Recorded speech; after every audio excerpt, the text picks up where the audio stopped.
This is episode 12, the last episode of this season for Post Play, and great to have you with us. My name is Noel Zarate, Ali Peak in the house, and we do have a special Don Aliado sub here today. Carlo Pams himself from PBA Rush. Carlo Pamintuan is here to join us. Hello. Yeah, Hello. I'm sure that you're glad I'm here instead of Don. I'm happy you're here. It's a breath of fresh air, let me tell you. Don's in China right now. You have a message for Don, Ali? You can stay there. Before anything else, we want to congratulate the San Miguel Beermen for winning the Commissioner's Cup, back-to-back conference titles now for the San Miguel Beermen. 2/3 of the way to the goal. You think they'll get it? Well, you can't bet against the San Miguel Beermen in any conference in the PBA, but Big butt, right? Barangay Ginebra is the defending champion. They're getting Justin Brownlee back. They might get Greg Slaughter at some point in the conference, so it'll be very, very interesting. What are your thoughts on that? You think San Miguel can do what they did in '89 all over again? I think they can. You know, I was talking to he's a skills coach for Globalport. Joe Ward. Joe Ward, yeah. And I was like, is that because they don't have a large rotation? I said, do you think that rotation, as small as it is really that good? He goes, it's really that good. I think the key for this third conference is their import. Yeah, that's going to be the biggest key, because I thought they chose the perfect import for this conference, which was Charles Rhodes. I mean, stack the lineup. Yeah. You know what I mean? Don't digress. Stack the lineup. Well, they're going to get a PBA veteran as an import. They get Wendell Kinnis to join them in San Miguel. He used to play for Alaska, so is that a plus? I think so, but I mean, it's that starting five, which is, they're awesome. Yeah. Right?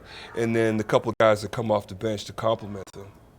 Of course, in this particular series, you correct me if I'm wrong, Carlo, they had to go down into their bench a little bit deeper just to kind of match the intensity levels and the energy levels of Talking Tex. But at the end of the day, you got to stop that first five. It's like trying to stop Kobe and Shaq back in the day. There are 4 Kobe and Shaqs in that team, Yeah, actually. yeah, exactly, right? So it's crazy. Yes. Congratulations to the Beermen, of course, Alex Cabagnot, Finals MVP, and we are now going to talk about Gilas, because we are like a week away from the Jones Cup. That'll be starting on the 15th, if I'm not mistaken, in Chinese Taipei as well. That's where the Jones Cup is always held anyway. So last Tuesday, which was yesterday, Coach Chot actually gave out the names of the 12 players who will be seeing action in the Jones Cup. Of course, we are the defending champions after we sent Team USA, of course. What was that? 16. 16. Yep. That's when it's starting. No. Yeah. And you can rotate the 16 players. 16 All right. In the Okay. Jones Cup, you can sit down players for some Yeah, games. okay. and We put them got back. 16 names here.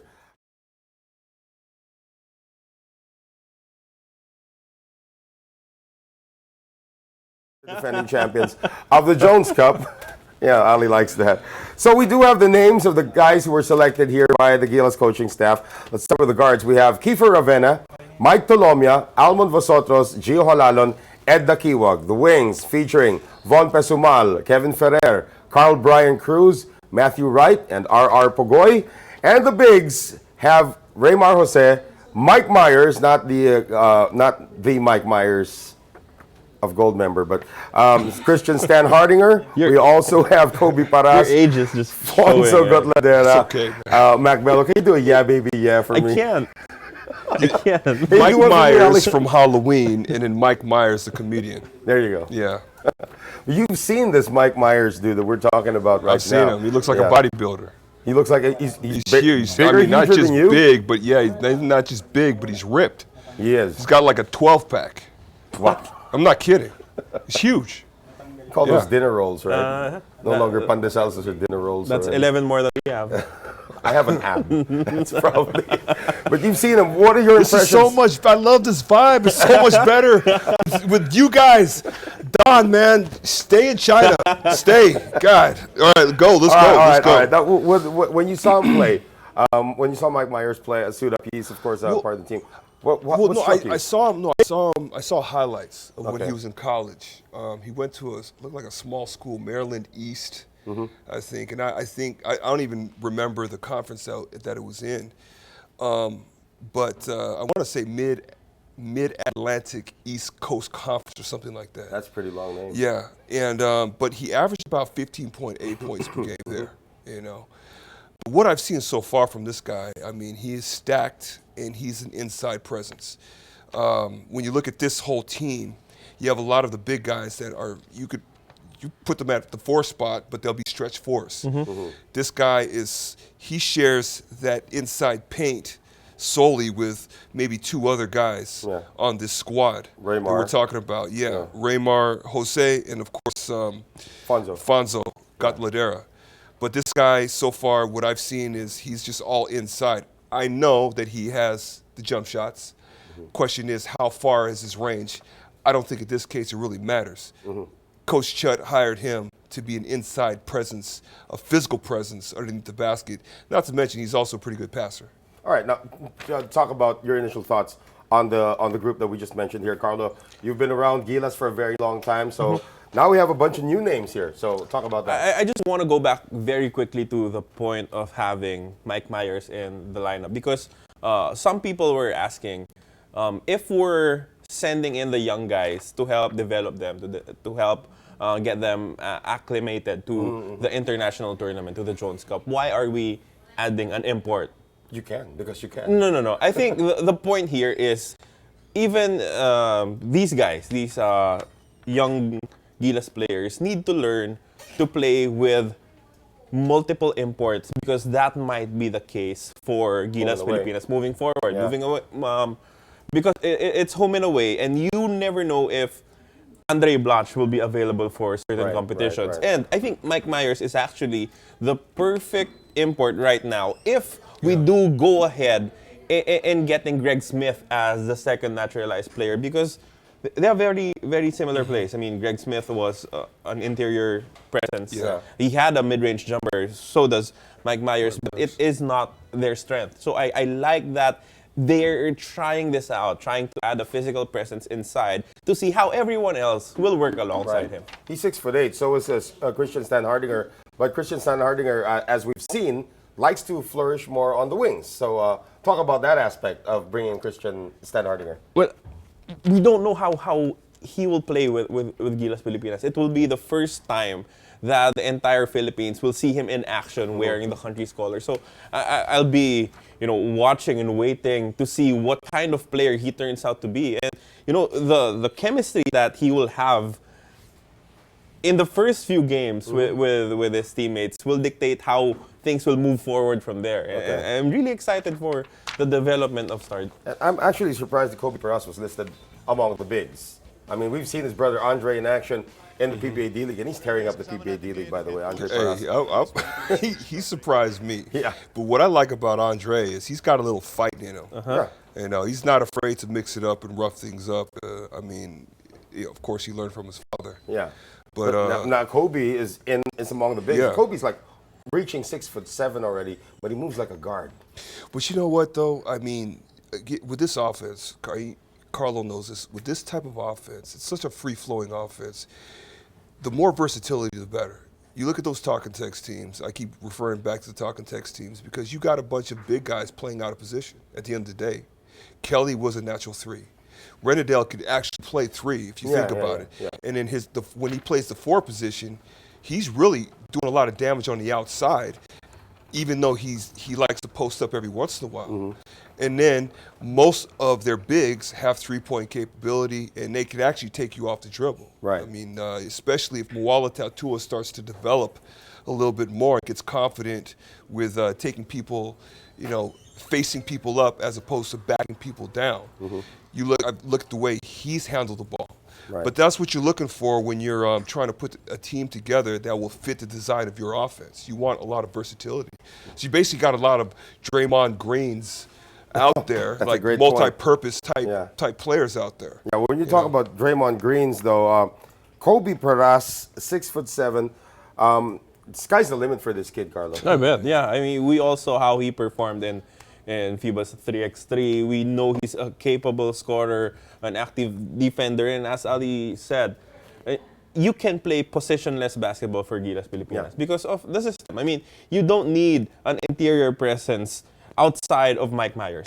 That's it. It's fine. You can have 4 guards alongside him, and it could work out fine, especially against the smaller teams in the Jones Cup. Always helps that you have a Raymar Jose who really likes to suck in all of these rebounds I as well. think, one of the things that needs to be really focused, though, when you make a selection of these teams, of course, we're talking about the versatility, you have to make sure that, especially when you come across physical teams, teams where you have at least 4 or 5 guys, or maybe even 3 guys that like to really post up. These guys have to be able to know how to play defense, especially in the post. That's going to be crucial. I think it's going to be one of the keys here. How they box out, how they deal with the physicality going into this Jones Cup thing. All right, now, leaving the bigs, I'm looking at the wings.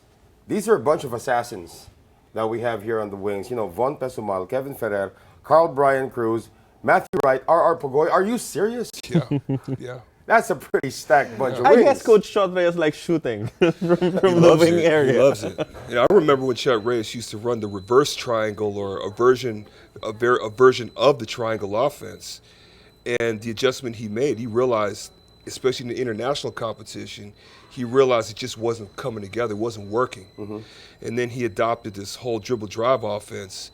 And it took a few years, but things just started to flow with it. What the dribble drive offense does is it hides a lot of your weaknesses, particularly size. And if you have the right pieces in place, quickness, speed, again, agility, versatility, athleticism, it really works in your favor. It's interesting also when you talk about those aspects, it's so omnipresent in all the guards that we have here. We have Kiefer Ravena, Mike Tolome, Almond Vosotros, Gio Halalon, Ed Dakiwag. I'll just stop there. These are the fastest guys we have in the country right now, and they're running the show. But for me, just going very quickly back to the wings, I just enjoy watching Matthew Wright playing in the dribble drive system, especially for Gilas Pilipinas. I think moving forward, he is your guy. He is your shooter. Of course, we all respect all of the shooters that have come and gone in the Gilas program. Alain Maliksi is also here in the, at least in this current pool. But Matthew Wright is just a different beast when you put him in the dribble drive offense. So you see him as the replacement of like a Jeff Chan I in think the lineup? so. I think so. Or is he The even replacement a better version of Jeff Chan? Defensively, he is better than Jeff Chan. But in terms of shooting, Chan might be a little better. Again, slashing Matthew Wright would be a bit better. So it's give and take. There are things that Jeff Chan will be better at, but Matthew Wright should be, the future of the 2 position here in the. All right, we got 16 names here. Ali, who do you think is going to shine the brightest when we get to Taiwan? Well, there's quite a few of them actually. I think Kobe Paras will. I also think Mac Bello is going to surprise a lot of people. Yeah. Kiefer Ravena, Gio Halalon, those are the few, and R.R. Pagoy, Matthew Wright, definitely. You just named half the team. I can't just name one guy. I mean, you're talking about a very multi-talented team here, a very talented team. It's just hard to really pinpoint. I mean, we saw some pretty good stuff from Carl Brian Cruz when, during the All-Star, festivities when they played in different regions. He's a forgotten guy, isn't he? Yeah, I think so. Even when Mike Tolomia. I mean, people kind of forget. Because he's stuck in Rain or Shine's bench. Yeah, exactly. But he's a D-League MVP as well. Yeah. So they just need their time to shine right now. One guy, only one guy, not half the team. One guy. I think Raymar Jose will do very well in this. Why do I feel like I want to agree with you on this? Because he played in Taiwan before for a long stretch of time. Exactly. Raymar Jose does not shy away from anyone. He has faced imports when he was still playing in the ABL. He's just nasty. I mean, he would face you up and tell you that he thinks he's better than All right, you. Ali Peak in his prime going up against Raymar Jose one-on-one. I just pay to watch it. You just I pay just to pay watch to watch that, it. right? 2 lefties going at it in the post. It's just a different. I'm not going to be one of those old school guys that says, "Yeah, I could beat those guys if I was in my." No. And look, we're talking about in your prime. I think you would have gotten it's the him, evolution of the sport. Okay. I'm just going to leave it at that. It's just you can't really make any comparisons. All right, now going forward now, this could be the lineup of the FIBA Asia Cup. There is a lot of speculation on what that lineup is going to be. Because the SEA Games lineup has already been set. Yeah. All right. And the SEA Games and FIBA Asia Cup, they're still going to coincide at one point. Another thing that coincides with the FIBA Asia Cup, however, is the PBA as well. But that's a completely different story. Now, if that's being the case, you think this particular lineup can compete in the FIBA Asia Cup? Carlo, this is your domain. Well, a lot of these names are actually included in the A lot of these names were also on the SEA same Games team that SEA Games India lineup beat too. in the FIBA Asia Challenge. So for me, I really don't know. At this point, we just have to trust the constant communication between the PBA and the SBP. I don't want to play genius and say that this lineup should go here, because if it was that easy to decide on lineups, it would be done already. I mean, they would have figured things out. But They're running out of time, though. They need to submit that lineup really soon. Exactly, but I think that there are some concessions that could be made between the league and the SBP, and I don't know. I really don't know what kind of lineup that we will alone, display. The Jones Cup alone is on July 15. Starts on July 15. The third conference of the PBA opens on July 19. So that in itself, there's a conflict already there. And of course, August 8 to 20, that's the FIBA Asia Cup. That is right smack in the middle of the Governor's Cup, Ali. And you've been in this situation before as well as a player. What do you make of it? Never been, thank God. But you were on the national team. Yeah, actually the Jones Cup, but Yeah. I mean that was like that was in the off season, Oh, okay. quote unquote. You know, so I didn't, I had time to recover. Yeah. But man, my health is always the concern. I mean, because I'm looking at it at this point, I'm looking at it from a player standpoint. You think about what happened to Renadale Del Campo, and look, I don't care what anybody says, that is related to fatigue. He went from playing against that whole Asia, FIBA Asia. Okay, so he had to turn around about less than 2 weeks, get himself ready to play for Talking Tex. He hurt his back. He hurt his back. Yeah. Now, he had a mild slipped disc. Sidelined him for 3 months. Yeah. Now that slipped disc, that's a result. Whenever your back locks up like that, majority of the time, it's because it's trying to protect itself from further damage, significant damage. Right. It's also an indication that your body is tired, that you're fatigued. It's trying to tell you something. That's how most people hurt themselves when they throw their backs out. You threw your back out too, right? Yeah, well, I did a whole bunch of stuff with my lower back. I did ridiculous. I mean, we're talking about a completely different thing here, but I mean, it's just a tough schedule. It's a really tough schedule. But it gets even tougher, Carlo and Ali, because the home and away is going to begin in November. Yeah. So there have been talks, of course, that the PBA might adjust the season. We still don't know about this, but I if think this they is should. the lineup, it makes sense. They've made for them to so do many adjustments anyway. Yeah, they might as well go and but make that. It's going to be SBP and PBA's discussion already.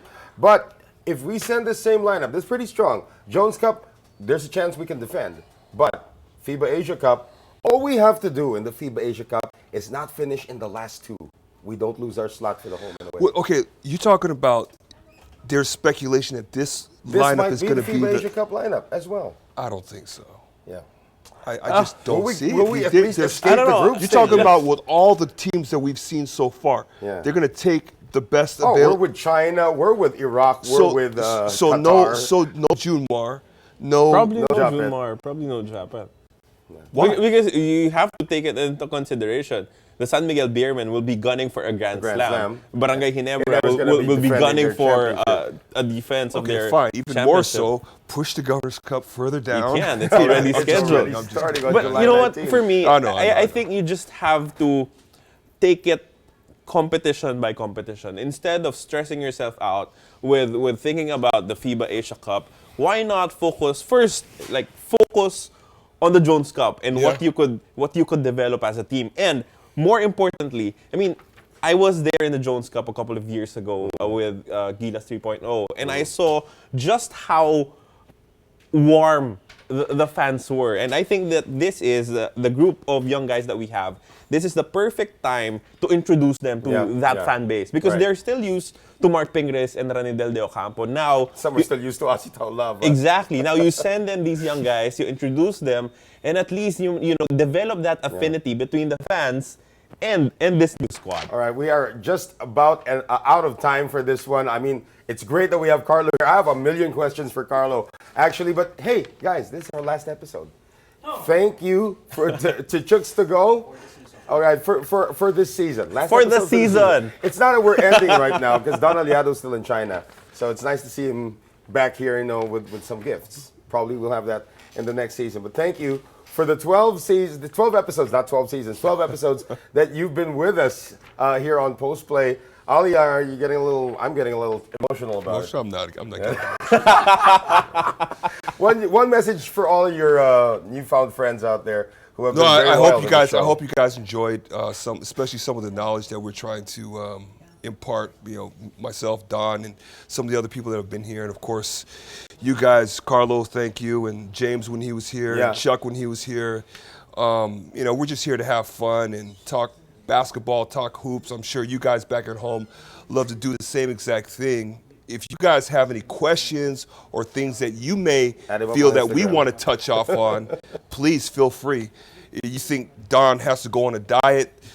Let me know. If you think Don is corny, let us know. Seriously.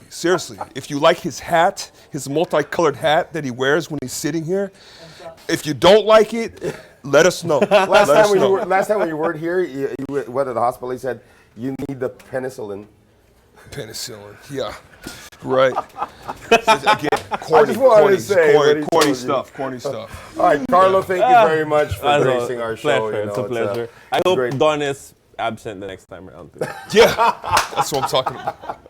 That's our final episode of this season, folks. This has been Post Play, brought to us by our friends from Chooks to Go. The entire group is here. We have just Come over. more than the three of us. Hey, you Come gotta over. swirl that camera around so they can show everybody. Pakita natin, the hardworking team right here. Our good friend Mac over there. Now we have our lady here. Look at how many screens we have to go through in every show. And over there, of course, Sid, wearing green today for a certain guy by the name of Gordon Hayward. There you go. Very proud Celtic fan. Is he going to the Celtics? Yeah. Oh my goodness. Wow, we're Dave, planning man. on Okay. I'm late, but okay. That's for another episode, I guess. Yeah, Your yeah, reaction. yeah, yeah. Save your reaction, Gordon Okay. Hayward going All to the Celtics. All right, folks, that's going to do it for this edition of Post Play. We will see you next season. On behalf of Don in China, Carlo Pamintu, and our special guest, and of course the man mountain himself, Ali Peak, and all the hardworking men and women behind Post Play. My name is Noel Zarate. We will see you the next season.